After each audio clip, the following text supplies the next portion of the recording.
Kamusta, mahal kong kapatid na lalaki at babae? Naway sumainyo ang kapayapaan ng Panginoong Hesus. Ako si Pastor Antonio Jr. Masaya akong narito ulit. Ipinagdarasal ang iyong buhay, pamilya at trabaho. At sa huli, nais kong magdala ng isang pinagpalang salita, isang mensahe na tatama sa iyong kaluluwa. At may ipapahayag ako sa iyo dito na magbabago ng iyong buhay. Kahit ano pa man ang iyong mga pagkakamali, kahit ano pa ang kalagayan mo ngayon, nais ng Diyos na baguhin ang iyong sitwasyon at higit sa lahat, ang iyong puso. Alam ko na marami sa inyo ang may pinagdadaanan. Sa ganitong panahon, dito kumikilos ang Diyos sa ating buhay. Tinatanggal ng Diyos ang ating kayabangan at pagiging mapag-isa at mas ginagawa tayong katulad ni Jesus. Dalawang malakas kay Jesus, tiyaga sa pakikitungo sa makasalanan at komplikadong tao at pananampalataya. Laging nakikita ni Jesus na mas mabuti ang tao kaysa sa kung ano siya ngayon. Alam ni Jesus na kung magsisisi at sumama sa Kanya ang taong iyon, magbabago ang kanyang buhay. Kaya mga kapatid, ito ang layunin ng aking channel, na pumasok si Jesus sa inyong buhay at magdala ng ganap na pagbabago. Amen? Araw-araw akong nakakabasa ng daan-daang komento ng patotoo kung paano kumikilos ang Panginoon sa inyong buhay. Kahapon, may nabasa akong komentong tumatak sa akin mula sa dalaga na nagsabing kumikilos ang Diyos sa buhay ng asawa niya. Bago pa lang silang kasal at ang kanyang asawa ay maraming problema, lalo na dahil siya ay nalululong sa alak. May bisyo siya sa pag-inom at hindi lang iyon, madalas pa niyang saktan ang kanyang asawa. Sa nakalipas na 1.5 o 2 buwan, sinamahan na niya ang asawa sa panalangin at napansin niya ang malaking pagbabago. Hindi na siya sinasaktan ng asawa at nababawasan na rin ang pag-inom. Hindi siya makapaniwala sa mga nangyayari. Mga kapatid, ang tawag diyan ay himala. Ang himala ay isang bagay na hindi maipaliwanag, pero ito ay nangyayari at maaari nating masaksihan kapag hinayaan nating pumasok ang salita ng Panginoon sa ating puso. Amen? Pakisulat sa comments ang iyong unang pangalan at ilagay, Panginoon, kausapin mo ako ngayon. Sigurado akong magiging pagpapala ang araw mo, anumang sitwasyon, basta't payapa at may pananampalataya ang puso mo, lahat posible. Amen? Huwag kalimutang mag-subscribe sa aking channel. I-click lang ang mag-subscribe button at ang kampanilya sa tabi nito. Huwag kalimutang i-activate ang kampanilya at piliin ang lahat. Gusto kitang tulungan magkaroon ng masaganang buhay na malapit sa Diyos. Amen? Mga kapatid, sisimulan ko sa pagbasa mula Mateo Kabanata 6, kung saan sinabi ni Jesus na huwag tayong mag-alala dahil siya ang bahala sa ating pangangailangan. Sabi niya, bakit kayo nag-aalala sa damit? Tingnan ninyo ang mga liryo sa parang hindi sila nagtatrabaho o naghahabi. Sinasabi ko, kahit si Solomon sa kanyang karangyaan, hindi nagdamit tulad ng isa sa kanila. Kung ganito dinadamitan ng Diyos ang damo sa parang na ngayon ay naririto at bukas ay itatapon sa apoy, hindi ba't lalo pa kayong dadamitan? Kayong mga kakaunti ang pananampalataya? Huwag kayong mag-alala kung ano ang kakainin, iinumin o isusuot. Alam ng inyong amang nasa langit na kailangan ninyo ito, habang ang mga hentil ang naghahanap ng mga bagay na ito. Kaya hanapin muna ninyo ang kaharian ng Diyos at ang kanyang katuwiran, at ang lahat ng mga bagay na ito ay idaragdag sa inyo. Amen? Mga kapatid, imposibleng mabuhay dito sa mundo na walang pagkabalisa, takot o pag-aalala. Naranasan ko na ito. May mga panahon na wala akong nakitang solusyon o paraan palabas. Parang lahat ay madilim at wala man lang kahit kaunting liwanag. At sa mga sandaling iyon, mga kapatid, aaminin ko na ako'y labis na kinabahan, nag-alala at normal lang iyon sa tao. Ang problema ay kapag tuluyan nating inaalis ang ating pananampalataya. Hinahayaan nating mabagabag at mapuno ng negatibo, takot at pagkatalo ang puso natin. Alam kong sa sandaling ito, ako'y nagsasalita. Para sa marami sa inyo na nakakaramdam ng sobrang bigat dahil iniisip ninyong kulang ang inyong mga resources, kulang sa pera, kulang sa oras. Wala kayong sapat na karunungan, talino, o mga talento na gusto ninyo, hindi ba totoo?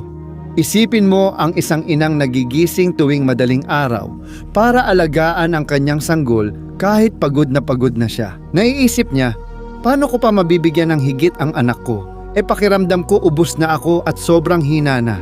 Isipin mo yung manggagawa na halos di pa natatanggap ang sahod ay kailangan na agad hatiin ito para sa pamilya at bayarin.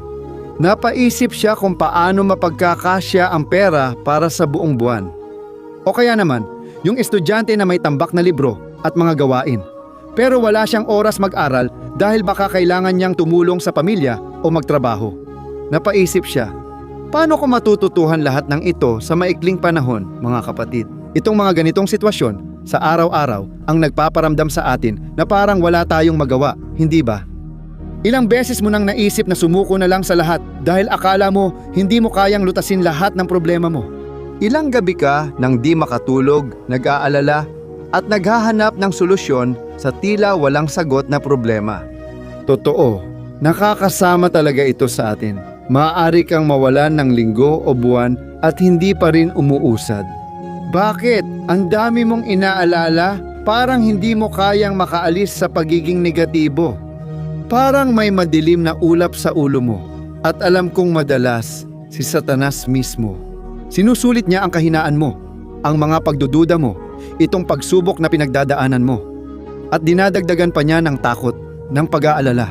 At higit sa lahat, pinapaniwala ka niya na hindi ito posible dahil gusto niyang umasa ka lang sa sarili mong pag-iisip. Ayon sa Kawikaan 3:5 sa Biblia, dapat tayong magtiwala sa Panginoon ng buong puso at huwag umasa sa sariling pangunawa. Mga kapatid, ang problema natin ay sinusubukan nating hulaan ang gagawin ng Diyos at kung paano maaayos ang mga bagay. Kasi nakabase ka sa mga pangyayari at resources. At sa matematika ng tao, kaya di mo makita ang solusyon. Pero, hayaan mong sabihin ko sa iyo, ang matematika ng Panginoon ay ibang-iba sa matematika ng tao. Kapag naisip mo na wala nang paraan, diyan pumapasok ang Diyos sa pamamagitan ng milagro. Amen? Para ipakita kung paano ito posible, ikukwento ko ang isa sa mga kilalang kwento sa Bagong Tipan, ang pagpaparami ng tinapay at isda. Ang milagrong ito na nasa 4 na ebanghelyo ay nagtuturo na magtiwala tayong kayang gawing marami ng Diyos ang kakaunti. Amen? At ngayon, gusto kong isipin mo ang isang eksena. Si Jesus ay kasama ang kanyang mga disipulo at isang malaking karamihan ang nagtipon upang makinig sa kanyang pangangaral. Nagsisimula ng maramdaman ng lahat ang gutom dahil ilang araw na silang nasa gitna ng parang na sumusunod kay Jesus at wala ng pagkain. Mayroon lang silang 5 tinapay na sibada at 2 maliit na isda na dinala ng batang lalaki. Sa ganong sitwasyon, sigurado akong lahat tayo ay magpapanik o mawawala ng pag-asa. Tayo ay magtatanong, paano mapapakain ang marami gamit ang kaunting pagkain? At iyon nga ang nangyari. Iminungkahi ng ilang disipulo kay Jesus na pauwiin na lang ang mga tao dahil walang pagkain para sa lahat. Si Jesus, dahil sa matibay na pananampalataya at habag, ay dumami ang kakaunti. Kung babasahin natin ang mga talata tungkol dito, makikita nating nanalangin si Jesus sa Ama para sa lahat ng tao. Na iyon ay isang karamihan na mahigit 5,000 at silang lahat ay nakakain ng busog at may natira pang pagkain. Mga kapatid, ang himalang ito ay hindi maipaliwanag at sa parehong paraan, nais ng Diyos na gawin din ito sa iyong buhay. Tulad ni Jesus na ginawang sapat ang 5 tinapay at 2 isda para sa libu-libong tao. Mabibigyan ka niya ng karunungan kapag nalilito ka at pag-ibig kapag nabibigo ka. Kaya ka pa rin niyang bigyan ng lakas magpatawad at ipagdasal ang kaaway mo. Mga kapatid, dalubhasa si Jesus sa pagpaparami ng kakaunti. Kahit na kaunti lang ang kaya mong ibigay, kayang ibigay ni Jesus ang sapat para sa iyo. At higit pa roon, gagamitin ka niya para umapaw ang biyaya sa iba. May mahalagang bagay dito.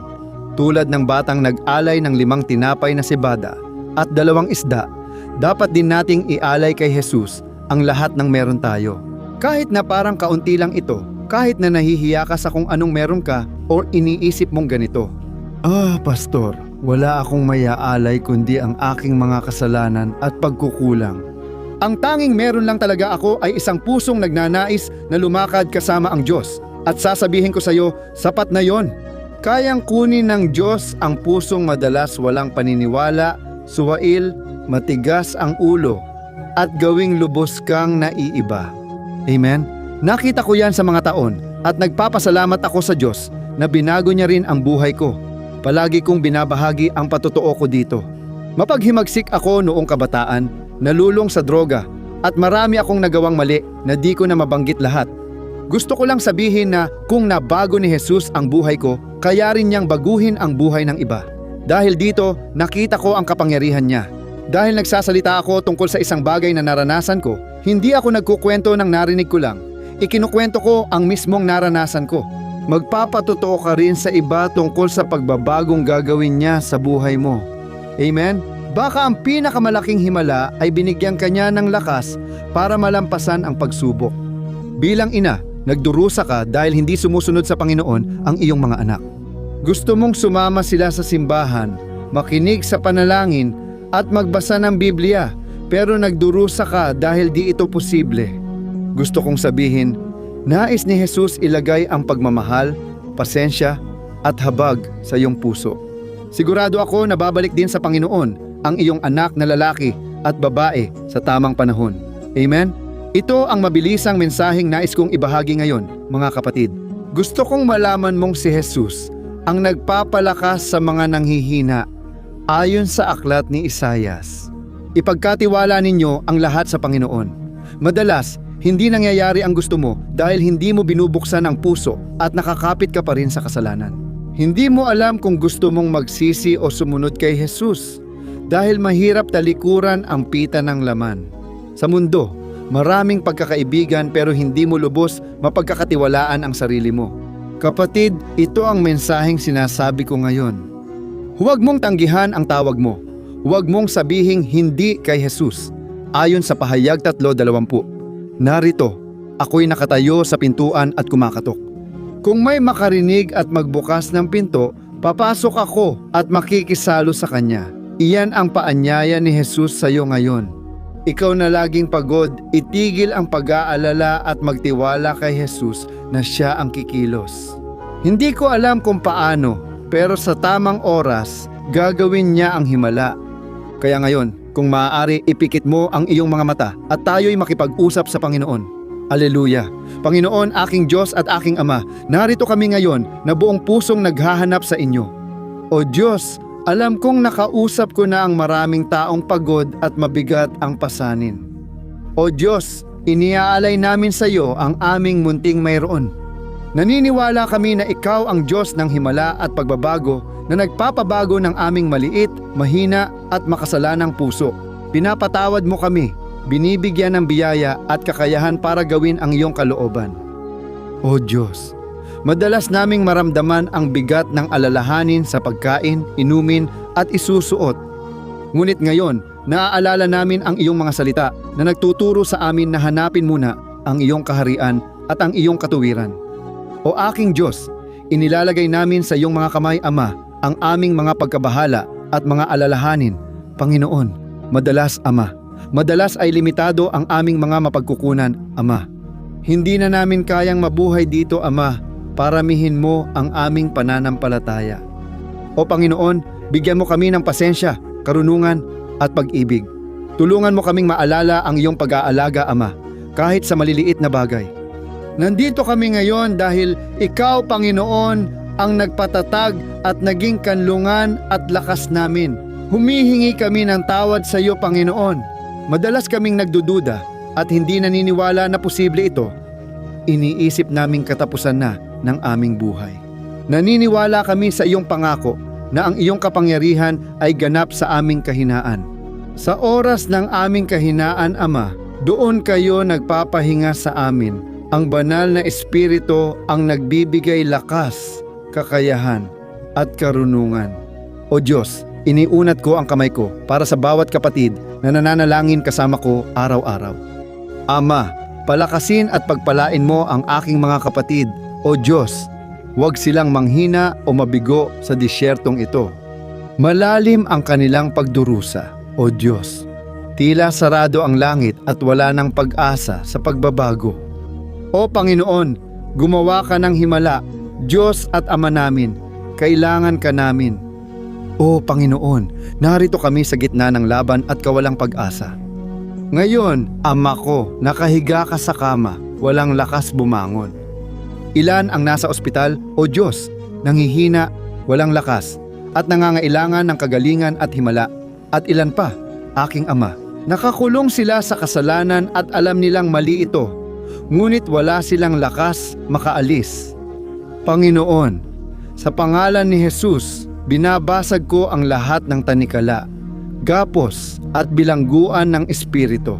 Itinataboy ko ang demonyo at kasamaan na nagdudulot ng hirap sa katawan, pinansyal at kaluluwa. Pinagpapala ko at ipinapanalangin ang lakas ng pananampalataya ng bawat isa. Kailangan naming makita ang daan palabas. Kailangan naming makita gamit ang mga mata ng agila. Kailangan naming makita lampas sa mga problema. At tanging ikaw lamang, O Diyos, ang makakagawa nito para sa amin. Nagtitiwala kami sa iyo, Panginoon, at iniaabot namin sa iyong mga kamay ang kakaunti naming meron. Tulungan mo kami, Panginoon. Sa panalangin na ito, iniaabot namin sa pananampalataya ang lahat ng aming problema, kahilingan, pagdurusa at alalahanin. Ipinapahayag namin na ang kagalakan ng Panginoon ang aming lakas. Lalabas kami sa panalangin ito na matagumpay, pinagpala at masaya para sa karangalan ng iyong pangalan na aming ipinapanalangin at pinasasalamatan ka. Amen. Luwalhati sa Diyos.